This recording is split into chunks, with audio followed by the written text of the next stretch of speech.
विचार दर्शन में आज हम एक नए विषय के साथ उपस्थित हुए हैं।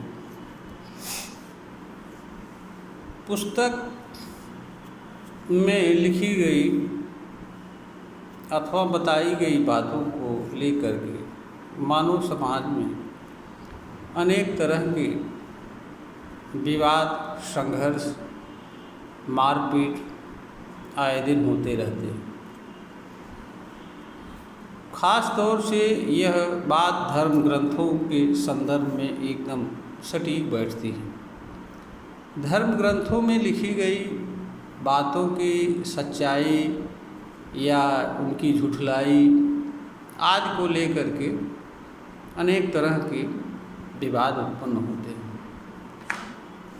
बहुत सारे लोग इनमें लिखी गई बातों की आलोचना या इनमें लिखी गई बातों के विरुद्ध कोई बात सुनना पसंद नहीं करते हैं और उन्हें ये लगता है कि इससे हमारी भावनाएं आहत हो रही हैं और यह सब कुछ हमको पीड़ा पहुंचाने के लिए किया जाता है।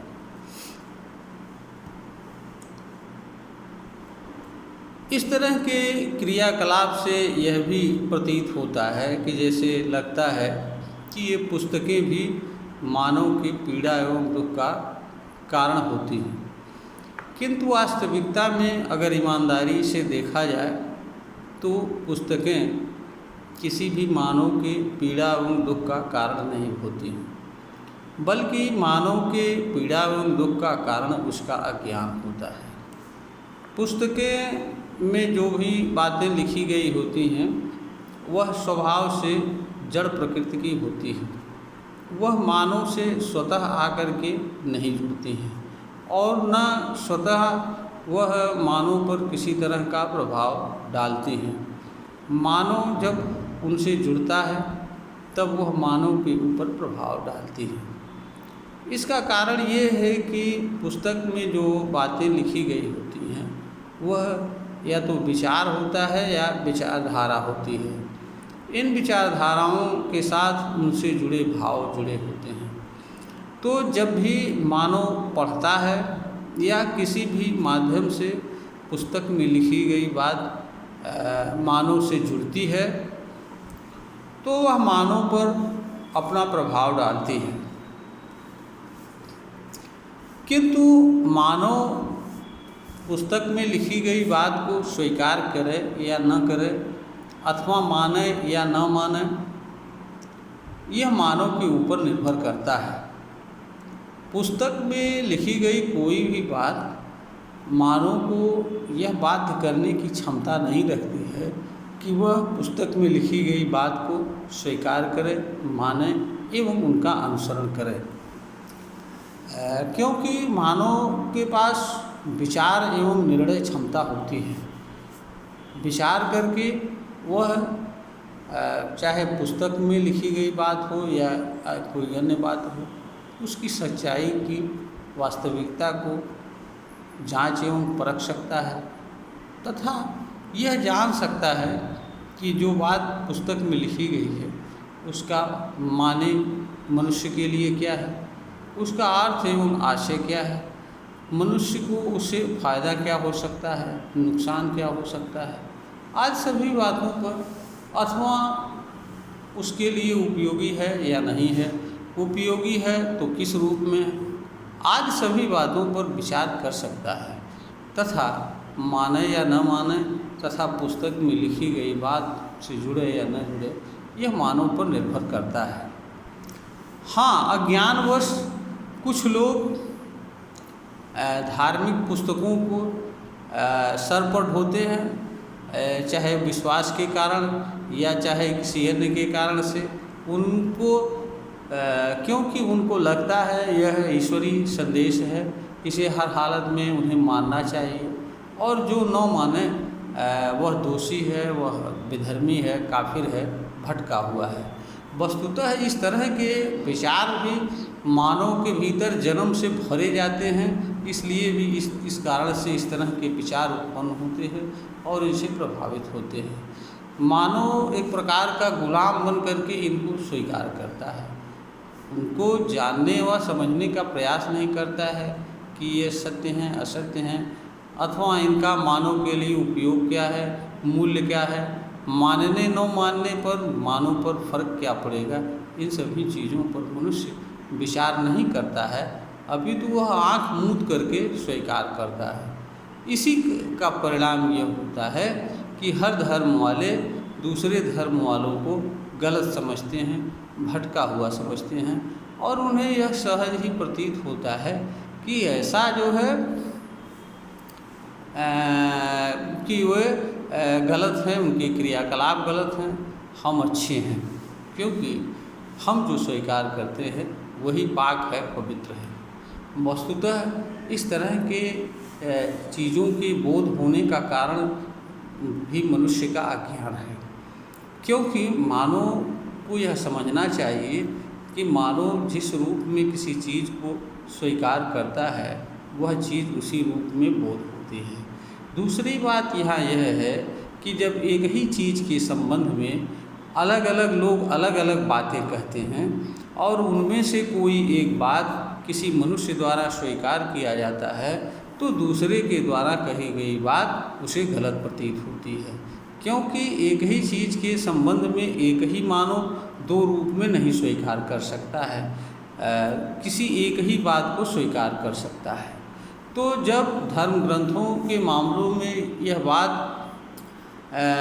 सब पर लागू होती है, क्योंकि उन्हें बचपन से पढ़ाया जाता है, बताया जाता है कि उनमें जो लिखी हुई बातें पाक हैं, पवित्र हैं, सत्य हैं, यथार्थ हैं।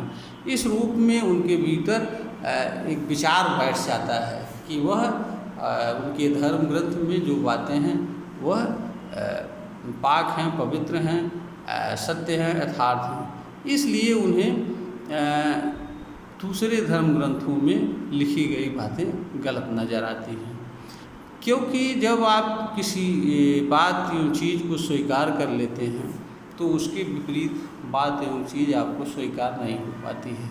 यह मानव के स्वभाव के नेचर की अवस्था है। इसे मानव को समझना चाहिए, तभी वह अपने साथ दूसरी चीज़ों के साथ या अन्य मानव के साथ न्याय कर सकता है। तो जो चीज़ किताबें एवं इसमें लिखी हुई बातें मनुष्य से तब तक नहीं जुड़ती है जब तक मनुष्य इनसे स्वतः किसी रूप में नहीं जुड़ता है, या कोई साधन ऐसा होता है जो मनुष्य को इनसे जोड़ देता है। लेकिन यहाँ पर भी मनुष्य इनसे जुड़े या न जुड़े, इनसे प्रभावित हो या न हो, इस तरह का निर्णय करने एवं उसके अनुसार रहने की क्षमता प्राप्त करता है। तो जिन चीज़ों से मानव चाहे जुड़े या न जुड़े, या प्रभावित हो या न प्रभावित हो, वह चीज़ें मानव के पीड़ा एवं दुख का कारण नहीं बन सकती हैं, बल्कि अज्ञान है। हम किसी चीज़ को किस रूप में उपयोग करना चाहिए, हमारे लिए वो उसका माने क्या है, उसमें लिखी गई बातें क्या हैं, उसका मतलब क्या है, उन्हें हमें कब मानना चाहिए, कब नहीं मानना चाहिए, उनके मानने एवं न मानने पर हमारे ऊपर फ़र्क क्या पड़ेगा, हमें लाभ होगा या हानि होगी, या इसका अच्छा परिणाम आएगा या इसका बुरा परिणाम आएगा।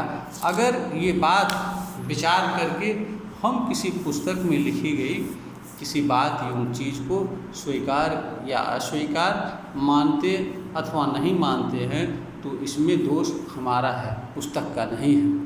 तो जहाँ यह हमारा ही अज्ञान है कि हम बिना जाने किसी भी पुस्तक में लिखी हुई बात को सत्य के रूप में, यथार्थ के रूप में स्वीकार करते हैं और स्वयं को पीड़ा एवं दुख में डालते हैं तथा दूसरों को पीड़ा एवं दुख में डालने का कारण बनते हैं। तो हम अपने अज्ञान के लिए, अपनी भूल के लिए किसी दूसरी चीज़ को दोषी नहीं ठहरा सकते हैं। यहाँ पर यह स्पष्ट है कि पुस्तक में कोई बात कैसी भी लिखी गई हो, कुछ भी हो, गलत हो, सही हो, अच्छी हो, बुरी हो, वह आपके ऊपर तब तक प्रभाव नहीं डाल सकती है जब तक आप नहीं जुड़ते हैं। आप जुड़ते हैं तो प्रभाव डालती है, नहीं जुड़ते हैं तो नहीं प्रभाव डालती है। यानी हर अवस्था में आपके पास पुस्तक में लिखी हुई बात एवं चीज़ से बचाव का साधन उपलब्ध है। आप बचाव करके जीवन जी सकते हैं, बिना प्रभावित हुए अपने आप को रख सकते हैं। तो जहाँ पर आपके पास बचाव का साधन है, बचाव के साधनों का उपयोग करने की क्षमता रखते हैं, वहाँ पर आप उन चीज़ों को दोष नहीं दे सकते हैं जिन चीज़ों से स्वतः जुड़ करके आप प्रभावित होते हैं, पीड़ित होते हैं एवं दुखित होते हैं। आप अपने अज्ञान का और अपनी भूल का, अपनी अकर्मण्यता का दोष दूसरों पर नहीं दे सकते हैं। इसके लिए जिम्मेदार स्वतः होते हैं। इसलिए मानव ज्ञान क्षमता से, विचार क्षमता से, बुद्धि क्षमता से, विवेक क्षमता से, तर्क क्षमता से, अंतःकरण की शक्ति से संपन्न, निर्णय शक्ति से संपन्न प्राणी होता है। यह सारी चीज़ें मनुष्य को इसलिए दी गई हैं ताकि वह आवश्यकता अनुसार इनका सम्यक उपयोग करके सत्य असत्य क्या है, उसके लिए सही एवं गलत क्या है, इसका निर्णय कर ले, इसको जान एवं समझ ले और तदनुसार जीवन जिए। वह मानव वास्तव में किसी लिखी हुई, कही हुई बात के पीछे भागने के लिए जन्म नहीं लेता है, बल्कि जो चीज़ें उसे अच्छी हो, उसके लिए कल्याणकारी हो, उन्हीं चीज़ों को मानते हुए जीवन जीने का अवसर एवं अधिकार मानव को मिला हुआ है। मानव का कार्य इधर उधर भटकना एवं भागना नहीं है। यह वीडियो ज्ञानवर्धन हेतु बनाई गई है, प्रेषित की जा रही है। श्रोता को अगर ज्ञानवर्धन के योग्य प्रतीत होता है, इसे लाइक करें, शेयर करें, सब्सक्राइब करें।